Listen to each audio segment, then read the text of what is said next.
운행을 재개해도 서해대교 안전에 이상이 없는 건지 국내 최고의 안전 전문가와 함께 살펴보겠습니다. 네, 조원철 연세대 사회환경시스템공학부 명예교수 나오셨습니다. 교수님 안녕하십니까? 예.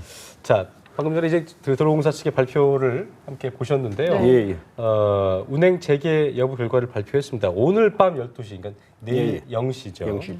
어떻게 보셨습니까, 발표네요? 운행 재개를 이렇게 빨리 할 수 있었던 것에 대해서는 도로공사를 비롯한 관계자들에게 진짜 찬사를 보낼 수밖에 없습니다. 네. 이게 가능했던 것은 케이블이 사전에 이제 예비로 준비되어 있었던 것이 중요한 또 요소가 되고, 그다음에 이러한 케이블을 설치할 수 있는 기능 인력이 있었다라고 하는 거예요. 우리 그동안에 한 45개소 정도의 이런 케이블 교량이 설치됐는데, 이 기능 인력들이 우수한 기능 인력이 있었기 때문에 이 짧은 시간 안에 빨리 복구할 수 있었다. 저는 그렇게 생각하면서 매우 자랑스럽게 생각하고 또 감사를 드리는 바입니다. 네, 저희도 같은 마음인데 그래도 일부에서는 좀 예정보다 공사가 13일이나 단축이 됐거든요. 이게 안전점검은 정확하게 된 건지 좀 불안해하는 분들도 있으실 것 같아요. 이 안전점검은 한 번으로 하는 게 아니고 지속해서 하고 있습니다. 지금까지도 했어요.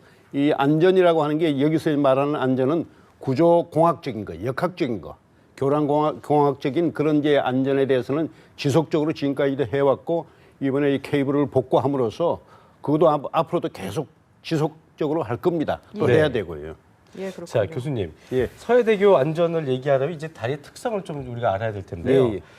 국내뿐만 아니라 이 서해대교가 세계적으로도 손꼽히는 대형 규모의 사장교라고 알려져 있습니다. 그 샌프란시스코에 있는 그 골든게이트 브릿지는 그 현수교로 알고 있는데 현수교입니다. 현수교하고 사장교가 어떤 차이가 있는 겁니까? 다릅니다. 현수교는 주 탑 사이에 케이블을 갖다 걸면은요, 이게 2차 곡선을 이루면서 주 케이블이 하나가 있습니다. 하나가 있고 거기에다가 이제 수직으로 줄을 달아가지고 거기다가 교량을 이제 달아놓는 형태이고, 현수교는 주 탑에다가 전부 케이블을 달아가지고 바로 직접 그 교량 무게를 딱 위에서 들어주는 형태입니다. 결과적으로는 뭐 현수교가 더 케이블은 많이 좀 배치가 더 돼 많죠. 그렇죠. 더 앞선 기술입니다. 서해대교 특징을 좀 꼽아주신다면 어떤 게 있을까요? 바로 이제 현수교로서 또 주탑이 이제 2개씩에서 한 쌍으로 돼가지고 2개로 이제 돼 있는데, 이게 교량이 우선 길이가 길다고 하는 것하고, 교량이 대개 보면 이제 넓은 그런 오픈 공간에서 이루어지기 때문에, 특히 우리 서해대교 위치는 바람이나 이 풍하중이 굉장히 센 곳이거든요. 그래서 이 다른 어느 곳보다도 이런 설계 조건이 악조건인데도 이런 교량을 지었다라고 하는 것은, 우리 국내 기술로 지었다고 하는 것은 자랑스럽게 생각을 하고, 앞으로 이런 그 사회 기반 시설의 중요성이 이번에 아마 절실하게 인식이 됐으리라고 생각이 됩니다. 이 교량의 교통 기능 하나가 없어짐으로써 직접적으로 경제적으로 이제 손해 보는 것하고 사회적 불편성이 엄청나게 많거든요. 이것이 해소되어서 국민 생활 안정에 도움이 된다고 하는 이 사회 기반 시설의 기능에 대해서 새로운 인식을 우리가 하게 되는 좋은 계기가 됐다, 저는 그렇게 생각합니다. 네, 말씀하신 대로 지금 서해대교 통제로 당진의 경제적 피해만 116억 원이라고 지금 하거든요. 이렇게 조기에 운행이 재개되는 건 참 다행인 것 같은데, 다시 한번 좀 제가 우려스러운 말씀을 여쭙자면 안전에 이상이 없다, 이렇게 봐도 될까요? 이제 안전을, 우리 이제 지금 말씀하신 안전은 교량 구조역학적인 것은 큰 문제가 없을 겁니다. 그러나 이번에 이제 아주 작은 그 낙뢰로 인해서 화재가 발생했다고 하니까요. 그러면 앞으로 적은 낙뢰는 언제든지 일어날 수가 있거든요. 이것에 대한 대책이 뭐냐 하는 겁니다. 예를 들면은 외국에 이보다 더 훨씬 더 긴 사장교나 현수교가 있는데, 이런 교량에서 낙뢰가 떨어져도 지금까지 떨어진 것은 없거든요. 물론 2006년도에 그 그리스에서 한 건이 있긴 있습니다만 드문 일인데, 그러면 국내에서 이런 일이 일어났으니까 우리도 피뢰침은 있었습니다.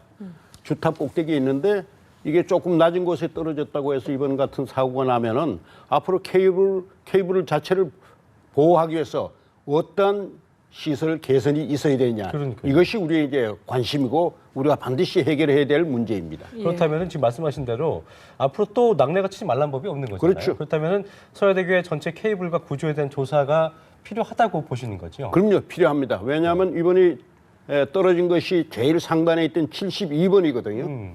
72번인데 바로 밑에 있는 71번, 또 그 밑에 있는 70번, 그 밑에 있는 69번까지도 영상에 보면 화염에 쌓일 수 있는 화염이 영향이 있었던 걸로 저희들이 판단하고 있거든요. 예. 그렇기 때문에 남아있는 71번, 70번, 69번 이것은 정밀하게 조사를 해야 될 겁니다. 그렇군요. 네, 일단 낙뢰설이 좀 유력한 것 같긴 한데 네. 아직 확실히 밝혀지진 않고 있거든요. 뭐 저도 낙뢰 예. 가능성에 대해서는 충분하게 인지를 하고 있습니다.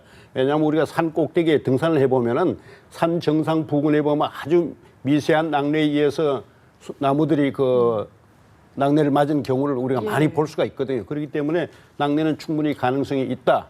뭐 최종 확정될 때까지는 있다라고 저는 판단합니다. 그 외에는 어떤 원인을 좀 우리가 생각해 볼 수 있을까요? 그 외에 이제 우리가 생각할 수 있는 것은 케이블 자체에 보면 각종 그 계측기가 들어 있습니다. 센서가 들어가 있는데 이러한 그 계측기라고 하는 것은 미세한 전기가 반드시 연결이 돼야 계측이 되거든요. 그렇죠. 이 실시간으로 이제 횡담도 그 관리소에서 모든 걸 계측을 하기 때문에 혹시 이 미세한 전기지만은 이 전기하고 또 케이블을 감싸고 있는 피복제, 그 고밀도 폴리에틸렌입니다.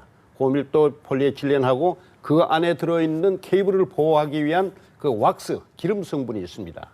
이것이 한 15년 이상 이제 장기간 사용해 오면서 어떠한 변질을 가져왔는지, 그다음에 그 미세한 전기하고 관계, 또 바람에 의해서 마찰에 의한 것하고 이것들이 아마 결합이 되면 가능성이 있습니다만은 이게 하나의 이제 가능성이고 조사 대상이지 그게 결정적인 것은 아니라고 보긴 합니다만은 그래도 우리가 그것에 대한 상세한 조사는 있어야 될 걸로 생각이 됩니다. 우리가 이제 낙뢰를 주 원인으로 봤을 때 가정했을 때 피뢰침이 있는데 이게 제대로 작동하지 않은 것이 아니냐 이런 우려의 목소리가 나왔는데요. 이번에 이런 부분들이 좀 제대로 점검이 됐을까요? 어떻게 보십니까? 글쎄 뭐 자신 있게들 이야기를 발표를 합디다마는 안 된 것과 제대로 그 성능을 발휘하지 못하지 않았냐 하는 부분을 저는 생각할 수밖에 없습니다.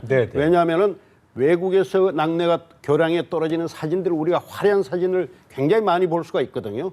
그러면 그런 교량들은 다 낙뢰를 맞을 때 반드시 위에서 내려오는 낙뢰만 있느냐?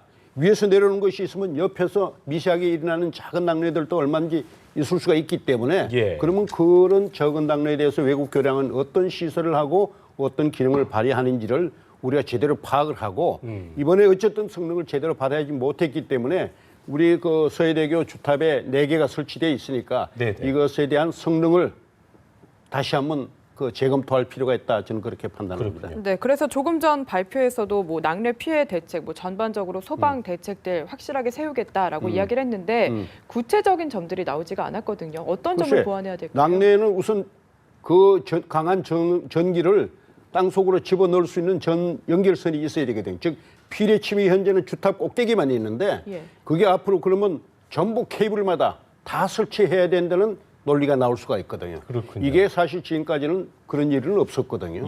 없었기 때문에 주탑에 설치한 그 피뢰침의 성능에 어떤 그 결함이 있는지 모자람이 있는지 또 설계 기준이 현재 어떻게 되는지 또 설계 기준에 맞게 모든 것이 설치가 되어 있는지 하는 것을 아마 정밀하게 분석을 해야 될 겁니다. 우리 그 현재까지 활동하신 그 안전 분석 팀들은 주로 교량 구조, 역학적인 것을 하신 분들로 제가 알고 있기 때문에 이런 그 재료적인 것, 그다음에 기계공학적인 것까지도 앞으로 상세하게 점검할 수 있는 기회가 있었으면 좋겠습니다. 네. 뭐 앞서 저희가 그 얘기를 했지만 경제적인 피해도 피해지만 그래도 무엇보다 어떤 사고에 있어서는 인명 피해가 발생하지 않아야 된다. 이게 제일 우선이잖아요. 이번 그 서해대교 사고에서도 아쉽게도 안타깝게도 소방관 한 분께서 순직을 하셨는데 앞으로 이런 대형 교량들 설계와 시공이 잘 돼 있는지 소일구 외양간 없이 고치지 않으려면 또 한번 해야 되지 않겠습니까? 이런 이게 지금도 계속 하고 있습니다. 그런데 이 안전 점검을 하는 것이 이제 우리 국가에서 운영하는 그 시설안전관리공단 같은 데서 이걸 하고 있는데 이게 예산과 전문 인력의 부족으로요. 한꺼번에 할 수 있는 게 아니고 쭉 순차적으로 돌아가고 있습니다. 순차적으로 우리 국내에 많은 그 국가 기반 시설 교량이 있기 때문에 이게 순차적으로 돌아가다 보니까 빨리 점검할 수 있는 우리 능력은 아직 모자라요. 예산과 전문 인력이 그리고 장비들이 있어요. 그래서 이거는 국가에서도 빨리 예산과 인력을 더 양성을 하고 해서 가능한 한 빠른 시간, 빠른 주기로 지속적으로 이제 이걸 점검할 수 있어야 됩니다. 이건 한 번 한다고 끝나는 게 아닙니다. 네. 왜냐하면 시간이 지남에 따라서 연수가 지남에 따라서 재료 자체 케이블도 노화되는 거고 케이블을 피복하고 있는 폴리에틸렌 그 피복제도 노화되는 거고 그 안에 들어있는 왁스 재료도 노화되는 거거든요. 모든 것이 노화되면은 발화점이 낮아지는 것이 일반입니다. 그러면 이번에도 한 15년 이상 노화됐기 때문에 발화점이 어떤 상태로 되어 있는지 하는 것을 우리 공업기술 전문 그 분석 국가기관에서 한번 이 연도에 따른 그 변화를 어떤 그 실험을 통해서 실측을 통해서 점검해 놓는 자료가 있었으면 좋겠습니다. 교수님, 그게요. 그러니까 그렇다면 이제 어쨌든 시간이 흐르잖아요. 이게 노화가 될 테고 그런 것들에 대한 보완이 그럼 그때마다 교체를 해야 되는 건지 아니면 다른 방법들이 있는 건지 이런 주기적으로 보완을 자꾸 교체를 해줘야죠. 케이블 자체도 교체가 필요하면 해야 되는 거고 그다음에 케이블 피복하는 피복 재료나 안에 들어있는 왁스 같은 것도 노화돼서 발화점이 낮아진다라고 하면은 그걸 교체를 해야죠. 우리 사람도 건강 관리하기 위해서 매일 뭘 먹는 게 보충하는 게 굉장히 많지 않습니까? 우리 시설물도 마찬가지입니다. 네, 그럼 결국 좀 지속적인 예산 확보가 가장 중요한 것 같네요. 예. 그거 말고도 좀 정부에 재원하고 싶은 게 있다면 어떤 게 있을까요? 이번에 이런 국가 기반 시설이 아까 조금 전에 잠시 언급했습니다만은 사회적 기능이 워낙 엄청나기 때문에 예산 당국이나 실무 그 관리 당국에서 이런 사회적 기능에 대해서 다시 한번 인식하고 그걸 유지관리하기 위해서는 건강하게 시설물을 유지관리하기 위해서는 예산과 전문 인력을 양성해야 된다라고 하는 겁니다. 이번에 가장 중요한 것이 전문 현장 기술 인력이 있었다라고 하는 것이 중요한 거거든요. 그런데 현재 우리 교육구조, 공업학교든지 전문학교의 그 교육구조로 보면은 모든 시설물에 각종 시설물의 전문 인력이 굉장히 부족합니다. 이것이 시설 재해를 일으키는 중요한 원인이 되고 있습니다. 이런 점을 좀 깊이 인식해 줬으면 좋겠습니다. 네, 알겠습니다. 지금까지 조원철 연세대 명예교수와 함께했습니다. 말씀 감사합니다. 감사합니다. 예, 수고하세요.